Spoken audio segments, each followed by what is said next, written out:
A Terceira Guerra Mundial se aproxima e todos participam. Algumas nações investem bilhões em exércitos, enquanto outras mal se preparam para um conflito nuclear. Estes são os exércitos mais fracos do mundo em 2026. Antes de começar, vamos apresentar os concorrentes. Essas nações não são só fracas, mas exemplificam como se misturar. Em geral, países querem assustar inimigos. Para esses caras, o objetivo é apenas passar despercebido. Primeiro, entram no palco com a ferocidade de um puffin agressivo. É a Islândia. Eles são membros da OTAN, o que significa que tem grandes aliados como os Estados Unidos da América e o Reino Unido, mas eles são totalmente tranquilos e sem nenhuma agressividade. A Islândia é o único país da OTAN sem exército, força aérea ou reserva militar. Com uma 370 mil pessoas, que é mais ou menos o tamanho de Cleveland, Ohio, a estratégia de defesa deles depende de estarem geograficamente isolados, serem extremamente amigáveis e terem a Marinha dos Estados Unidos estacionada por perto. Depois vem a Costa Rica, conhecida como guerreiro ecológico da América Central. Muitos a subestimam, achando que é só um paraíso pacífico de bichos preguiça e surfistas. Aboliram as Forças Armadas em 1948 após uma guerra civil brutal. O presidente José Fieres Ferrer quebrou a parede do quartel-general militar com uma marreta para provar seu ponto. Desde então, eles têm perseguido traficantes de drogas pelas florestas tropicais com esperanças e desejos. A senhorita Moldávia faz uma ameaça comparável a um e-mail ríspido. Esta é a região industrial decadente da Europa. Moldávia quer um exército forte, mas não pode pagar por um. É uma das nações mais pobres da Europa, e o equipamento deles reflete essa realidade. Estamos falando de sobras da era soviética que pertencem a um museu, não a um campo de batalha moderno. Agora temos a Mongólia se juntando ao grupo. Era uma vez. Sob Genghis Khan, os mongóis eram o terror da Eurásia. Eles conquistaram tudo, da China até o leste da Europa. Hoje, porém, a situação mudou. Eles estão entre dois gigantes, Rússia ao norte e China ao sul. É um pesadelo geopolítico. O próximo é a Gâmbia. O Global Firepower esqueceu de classificar essa nação em sua lista anual por ser tão pequena e pobre. É a menor faixa de terra da África Ocidental, cuja defesa depende de estar cercada pelo Senegal. Depois, o concurso recebe Luxemburgo, um dos filhinhos de papai da Europa. Trocaram o caos da guerra pela atividade bancária e mantêm um exército silencioso, ocupado demais contando dinheiro para marchar. Do Caribe temos Antígua e Barbuda, que são a patrulha da praia e o elemento surpresa, além do convidado especial. O Haiti não é só fraco, está desmoronando. A polícia deles está tão em desvantagem que está sendo superada até por adolescentes armados. E o padrão do país inteiro é a anarquia. 90% é controlado por gangues. Então, o que estamos esperando? Vamos colocar essas nações para competir e ver quem perde. Primeiro, rodada do traje de banho. Os juízes estão analisando a força naval. Nada diz ameaça global como um barco patrulha vazando. O negócio é que poder naval é caro. Isso exige cascos, motores, combustível e marinheiros que saibam nadar. E nessa rodada, as nações sem litoral estão em clara desvantagem. Luxemburgo e Moldávia trazem exatamente 0 ativos navais para a disputa. E claro, logicamente, isso faz sentido. A frota de Luxemburgo é efetivamente um conceito teórico. Eles têm rios, claro, mas a única coisa que navega neles são cisnes. Não há nenhum poder naval de verdade aqui. A Moldávia talvez seja o caso mais triste. Eles têm acesso ao Danúbio, importante via para transporte na Europa, mas sua marinha se resume a barcos turísticos descendo o rio. Enquanto isso, a Mongólia tenta competir, mas protege um litoral inexistente. Sua ambição naval é pura fantasia. Mas se 0 é o ponto de partida, o que dizer dos países que realmente tentaram e ainda assim fracassaram? A Gâmbia traz uma frota insignificante de barcos de patrulha para a festa. Essas embarcações patrulham a costa e servem como barcos de pesca nos fins de semana, caso um destroyer apareça perto de Banjul. A estratégia da marinha é basicamente se ocultar atrás de uma duna. Provavelmente não é uma boa ideia se envolver em combate naval enquanto toda a sua frota pode ser destruída por uma única onda bem colocada, quanto mais por um torpedo. Quando o Senegal ameaçou um bloqueio em 2017 durante uma crise política, o país ficou paralisado, sem meios de romper o bloqueio. A marinha deles existe só no papel, sendo praticamente invisível. E então vem o Haiti, que tem litoral e deveria ganhar essa rodada facilmente. Errado? Os portos são controlados por gangues. Os poucos barcos que o Haiti poderia ter estão, em sua maioria, fora de operação ou foram sequestrados. O Haiti possui navios fantasmas da marinha que só existem em registros, pois sumiram na prática. Agora é hora de falar sobre os esforçados, os competidores que não entenderam as regras do jogo. A Islândia tem 4 navios patrulha offshore com mísseis de verdade. As Ilhas Marshall têm um barco de patrulha que já incomoda pescadores ilegais. Mas quem coloca um barco com mísseis na água está em outro nível. Para esta rodada agora temos que eliminar os competidores competentes. O primeiro a sair é Antígua e Barbuda. Apesar de serem pequenos, eles têm uma guarda costeira profissional que captura ativamente traficantes de drogas usando barcos doados pelos Estados Unidos da América. Seus navios da classe Dauntless são, na verdade, embarcações decentes para o tamanho deles. Neste concurso de fracassos, profissionais são desclassificados, pois fazem seu trabalho e não pertencem à coluna dos desastres. Islândia se junta a eles. Eles não têm exército, mas a guarda costeira é lendária.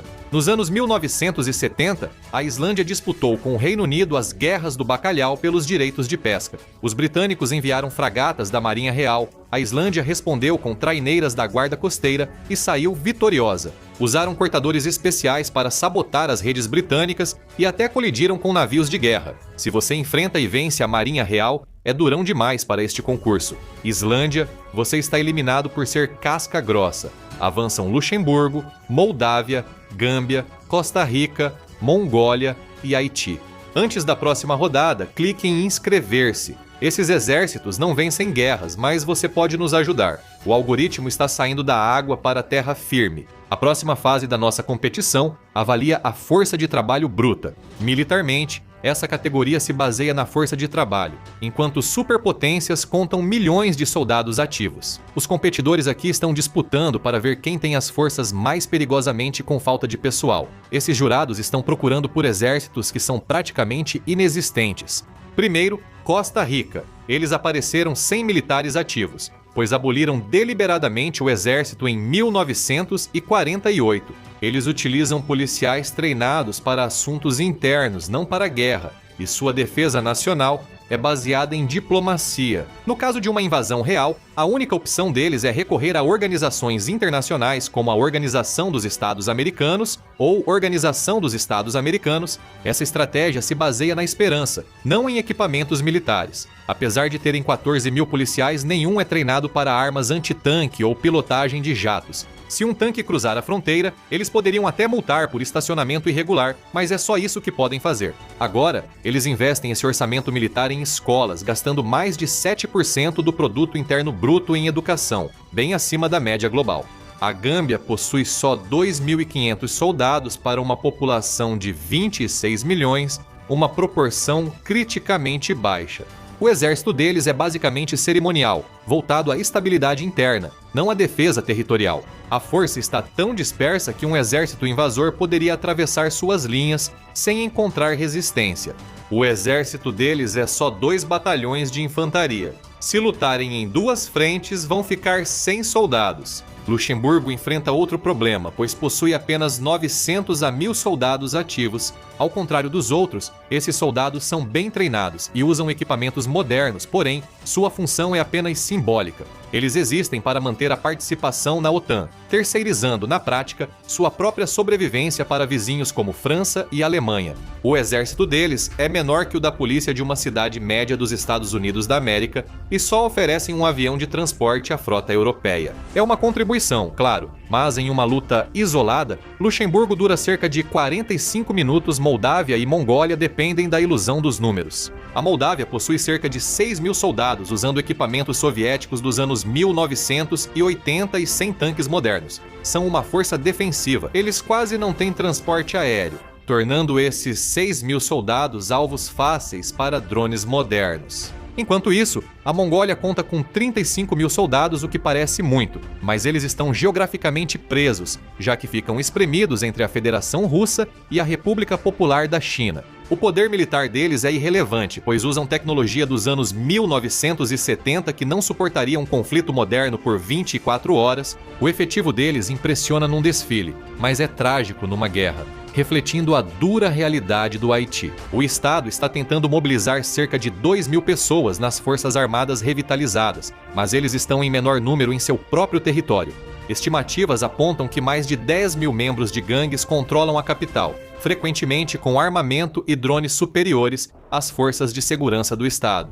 A coalizão de gangues de Jimmy Barbecue parece ter comando e controle mais eficazes que os generais. Quando os bandidos superam o governo em número, a situação é crítica. Hora de reduzir o campo. Costa Rica desclassificada. A ausência de exército deles é uma escolha econômica bem-sucedida. Economizam e vivem em paz, o que é uma vitória. Luxemburgo também está fora. A apólice de seguro da OTAN garante muita segurança. Se atacarem Luxemburgo, Estados Unidos da América, Reino Unido e França reagirão. Isso é inteligência, não fraqueza. Isso nos deixa com os verdadeiros finalistas para a coroa: Mongólia, Gâmbia, Moldávia e Haiti. Após avaliar a força de trabalho, vamos focar nas questões financeiras que sustentam ou não esses exércitos no meio militar. A competição de gala é simbolizada pelo orçamento de defesa. Este é o momento em que os jurados vão além da aparência para ver se um país consegue pagar suas contas. É a fase do concurso que diferencia os participantes sérios dos países que pagam por sua segurança nacional com trocados. Para colocar as coisas em perspectiva, o custo de um único caça moderno F-35 fica entre 80 milhões e 100 milhões. Isso é só pelo avião, nem inclui o piloto ou o combustível. Então a pergunta é: será que esses concorrentes conseguem comprar sequer um único jato? O orçamento da Moldávia é cerca de 120 milhões. Agora você pode olhar para esse número e pensar que é muito dinheiro. E claro, para a maioria das pessoas, é mesmo. Mas no mundo da defesa nacional, isso é praticamente nada. Isso equivale a cerca de 0,5% do produto interno bruto deles, uma das menores taxas da Europa. Grande parte desse dinheiro não vai para novas armas ou drones, mas para manter equipamentos antigos. A Moldávia tenta manter blindados e transportadores soviéticos com mais de 40 anos de uso. A Mongólia tem um orçamento de cerca de 147 milhões novamente, em comparação com seu vizinho, a China, que gasta mais de 240 bilhões. Isso é trocado de bolso. Mas a tragédia aqui é logística. A Mongólia é um país enorme com uma população pequena e um clima extremo. O que a maioria das pessoas não percebe é que uma grande porcentagem do orçamento militar da Mongólia evapora em contas de aquecimento quando o inverno chega a menos 40 graus Celsius. O exército não está preocupado em comprar novos mísseis. Eles estão preocupados em não morrer de frio. Eles gastam milhões só para manter os alojamentos aquecidos. São 147 milhões para cobrir salários, combustível e aquecimento. Em um país do tamanho da Europa Ocidental, isso é um pesadelo logístico. Eles estão, na prática, pagando apenas para existir. O Haiti é o próximo. O orçamento oficial de defesa é difícil de determinar porque o governo está em frangalhos. As estimativas apontam gastos de 64 milhões com segurança, valor pequeno diante dos orçamentos militares. Gangues em Porto Príncipe lucram mais com sequestros, resgates e pedágios do que o governo gasta com a polícia. Mas o mais louco é que o Haiti não possui nenhum caça e nenhum tanque de guerra. Por causa da crise humanitária e dos embargos de armas, eles não conseguem comprar armas facilmente no mercado. O orçamento é um buraco negro consumido por corrupção, inflação e caos administrativo. O dinheiro existe, mas policiais frequentemente compram suas próprias balas. A Gâmbia tem orçamento de cerca de 20 milhões. É difícil acreditar, mas esse é o valor de um quarto de um caça moderno. A Gâmbia não só tem orçamento apertado, está em jejum financeiro. Esses 20 milhões devem cobrir uniformes, comida do refeitório e combustível das caminhonetes. Tudo incluso. Você não consegue comprar um radar moderno para monitorar seu espaço aéreo. Sua força aérea são apenas os pássaros que passam por cima. A Gâmbia age como se não acreditasse na guerra pelo orçamento que adotou. Estratégia ousada, vamos ver se funciona. Agora precisamos cortar com base nesses números.